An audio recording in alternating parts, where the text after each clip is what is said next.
Saludos amigos y bienvenidos a un programa más del Lado del Pueblo.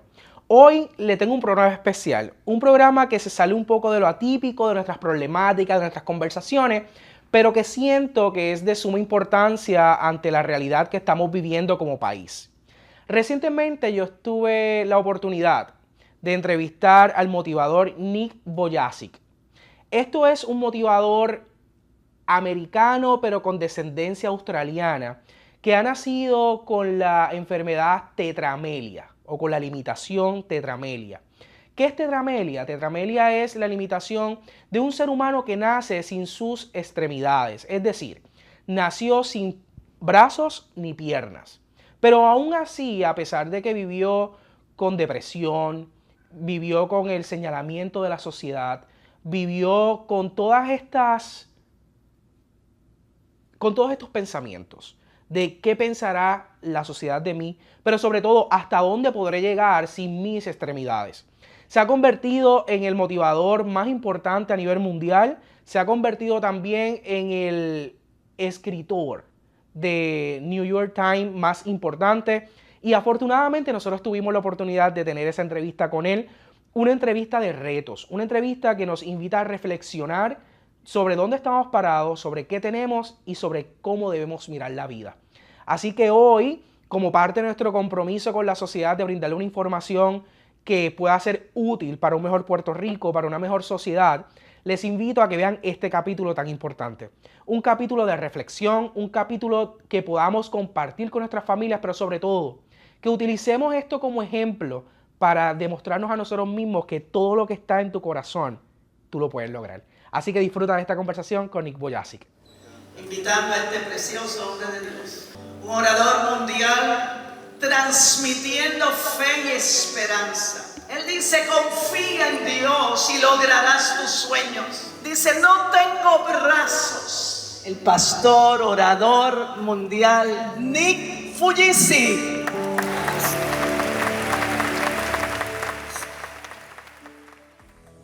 ¿Qué es para ti el éxito? Éxito para mí es paz. Paz is really, really important. Peace for my soul, peace for my mind. Many people, obviously, we need money. There's a lot of things that throughout our life, money affects us all in many, many ways. 85% of our arguments as husband and wife have something to do with money, right? That's what the stats are. And so if you have more money, you have more opportunities. And money, unfortunately, a lot of people have set money to be their success. Mm-hmm. What I tell people all the time is money is not my God. My God is my God. Mm-hmm. And He gives me everything I need. And I think what's really important is for the young people to understand what success is. Success is not when someone gives you what you need. Success is when you do the best that you can with what you have. Mm-hmm. So do the best to try get a job and save and invest and work hard and remember to give back to society. I think success is really peace and purposeness. I think a lot of young people lack purpose and I think always not just doing the best with what you have and producing and not just taking and being dependent on someone, doing what you can, growing, and then helping someone else in need. I think that's a really, really big circle that I would always tell people. That to me is the circle of success. ¿Cómo has logrado vencer los obstáculos dentro de una sociedad tan exigente? You know, there's so much happening in our society, and our society is changing more and more and more, and we all have different opinions, and division in America has never been like this before. It's unprecedented. And what's really important is to love everyone, but also understand that, you know, first and foremost, I love you. You can believe whatever you want. Let me believe whatever I want. But if you don't want me to, you know, sit your children down and tell them everything that I believe because you don't believe what I believe, why would you want me to sit down with them for 8 hours a week to tell them what I believe? And so in that respect, we must understand that there are fundamental principles of life that we all understand everyone has equal value, but don't indoctrinate my children with the values that you have that I don't have. And I think that's the beautiful thing about how Catholics and Protestant Christians understand that we have our differences. Even within Protestant churches, there's differences, and everyone at school, bullying and teasing, I think it's really, really important to understand to not also as individuals keep up with the demand of the society that's also influenced by sometimes social media. As a professional speaker, as a businessman, as a husband, as a father, balancing life is the biggest fight I have. And I fight really hard for that. And I have a team that also helps me fight for that. Learning how to time manage and prioritize and plan out even the countries that I'm going to over the next 5 years.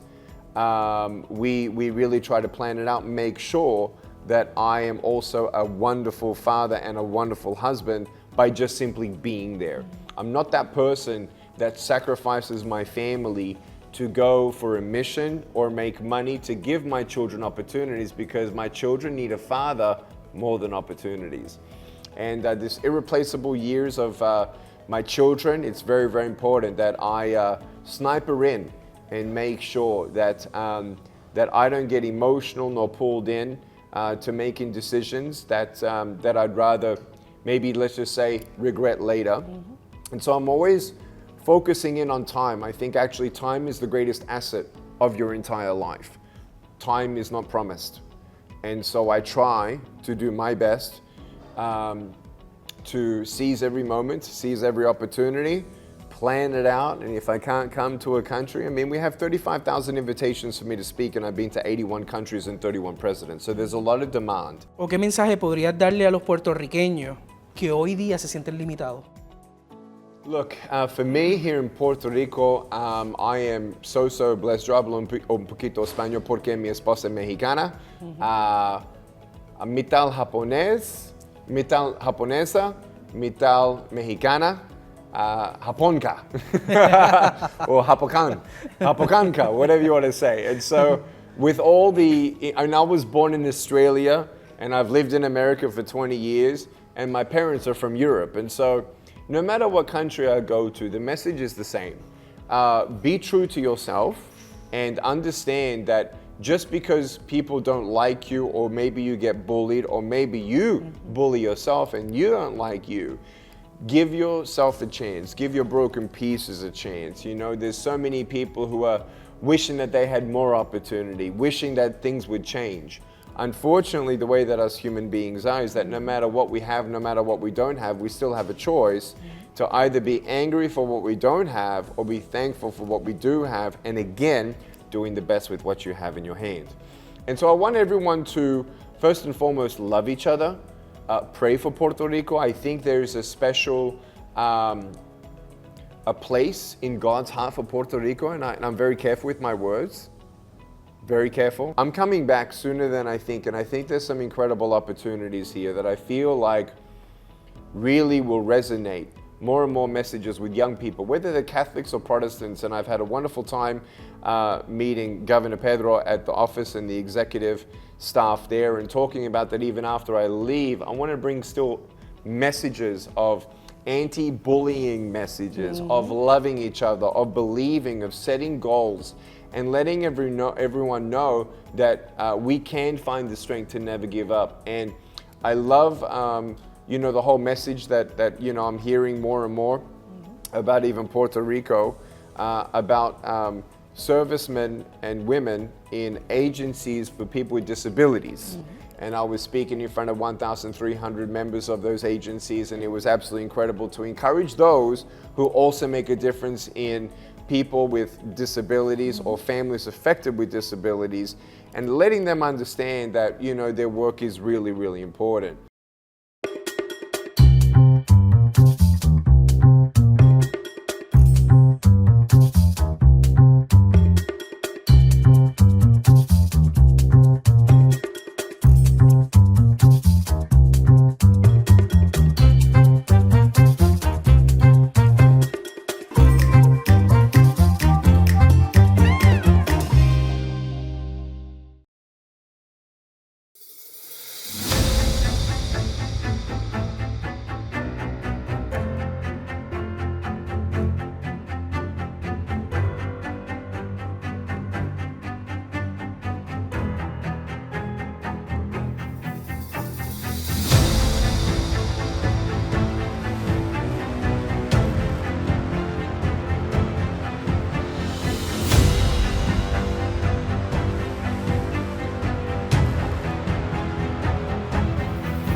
¿Qué mensajes podría brindarle al gobierno de Puerto Rico para que pueda fortalecer la atención a las personas con necesidades especiales? You know, I think not only did I try and encourage people for those who are helping people with special needs in society, but also understanding that it takes a holistic, governmental, multifaceted approach to making a movement for people with special needs. It's one thing to continue to integrate special needs children into the school system. It's still wonderful to see companies being encouraged to employ people with special needs. It's beautiful to see organizations, but also really, since you're a media channel as well, I really challenge all of the media here in Puerto Rico to understand that Nick is not the only inspiration, number one. That there are many people out there, number one, that have an incredible, inspiring story. There's always bad news, a lot more bad news than good news. There's a lot more inspiring people in Puerto Rico than you can imagine. And if we can actually have a media channel and more programs that actually encourage more people in Puerto Rico who are in Puerto Rico to understand the stories of inspiration when someone says, oh, they were also born in my country and they're a disabled person and they're still fulfilling what's going on. That's why I like the Talento Infinito. You know, I love that organization to showcase people with different talents. I think there needs to be more inspiring pieces featuring inspiring Puerto Ricans for Puerto Rico. I think that's very, very important because many people after a speech at the Coca-Cola Music Hall, they're going to say, oh, well, Nick is different. He's more talented. He's more smarter. He's more confident. He doesn't know what it means to be born and raised in Puerto Rico. No, I don't. But the principles that I share can be used by everyone. But I also believe that the media is missing out on productivity and their own full potential in inspiring more good things. We have enough bad things. Good things to inspire Puerto Ricans to dream big like never giving up. I'm really, really thankful for the governor in trying to do what he can for the disabled, but I really believe as well, and I mentioned it to them, I really believe as much as we can to help counseling young people, encouraging them as much as possible, and to instigate as much as we can entrepreneurial brains and mindset for people in school. I think the rest of the United States has failed, completely failed at that. And I think Puerto Rico deserves the chance to do something for their own people, to go beyond. Te interesa mucho llegar a los jóvenes y colaborar con el sistema educativo. ¿Qué te preocupa del sistema educativo moderno? The concerns that I have of the modern education system, I want to say that I am very pleased to see that there are some states in America. One example is Texas, very prominent state that also has a reverence for God. And as Christians who are of all different denominations, as we see these things being brought in, I'm very thankful as well for Governor Pedro, who didn't accept all the things coming from the rest of the United States of America that I believe God will honor him for. I believe that, and I believe Puerto Rico will be blessed. The rest of the United States, I'm very, very concerned for the education system. But I believe, apart from financial literacy, is holding the ground of the values and principles that we hold to, and again, not indoctrinating forced things that actually are contrary to biblical beliefs. Obama, many, many years ago, said that the USA is no longer a Christian nation. We can now see that. Puerto Rico, though, the predominant population, you're Christian here. And I believe that because of that, the governor is honoring the people.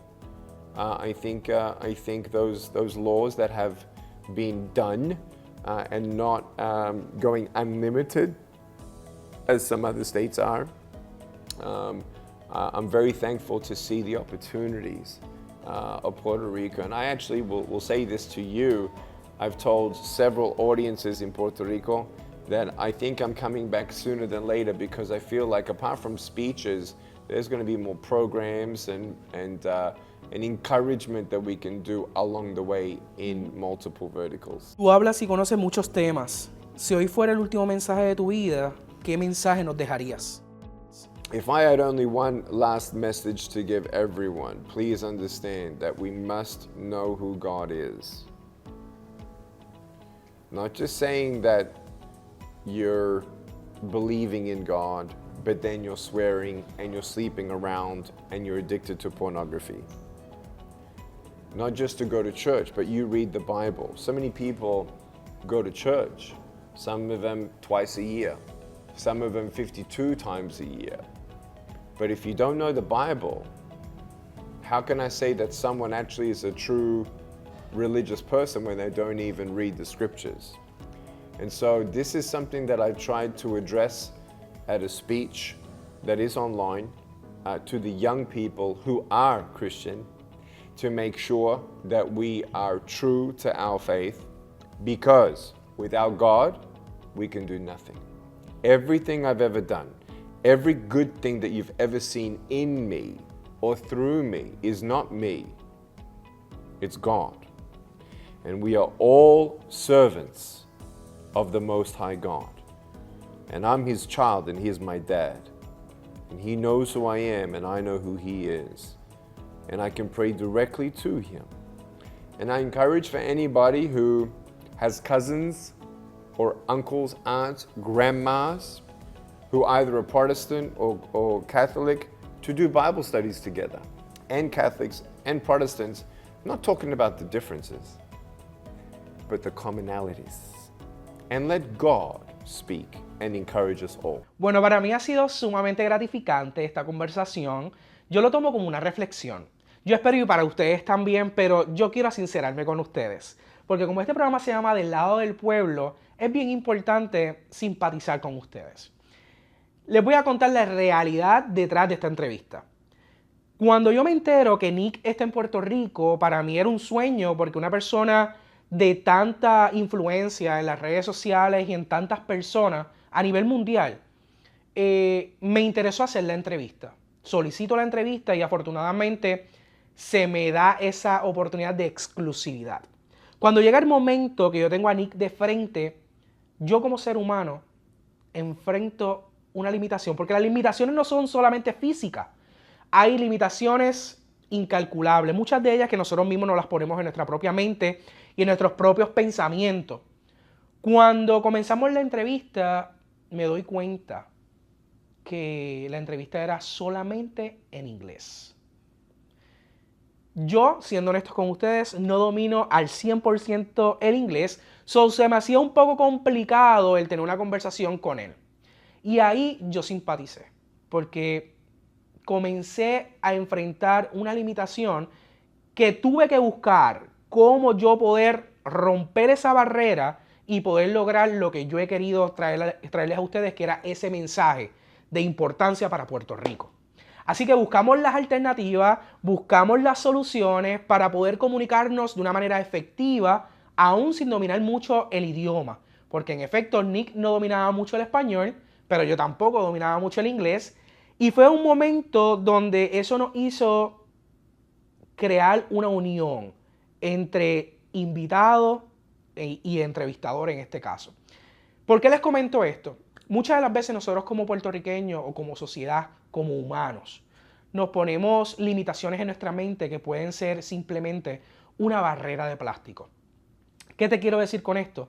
Que muchas de las veces nosotros no vemos más allá de esa limitación. Y es por eso que hoy con este programa y con la historia de Nick, quiero invitarle a que podamos reflexionar y podamos romper, sacarnos todos esos caparazones de qué podemos y qué no podemos. Tú que me estás viendo eres capaz de poder lograr todo lo que te proponga sin ningún tipo de limitación. Así que si nosotros como puertorriqueños rompemos esas barreras, tomamos el poder en nuestras manos y nos vemos líderes del poder para una sociedad positiva, de seguro vamos a tener un mejor Puerto Rico.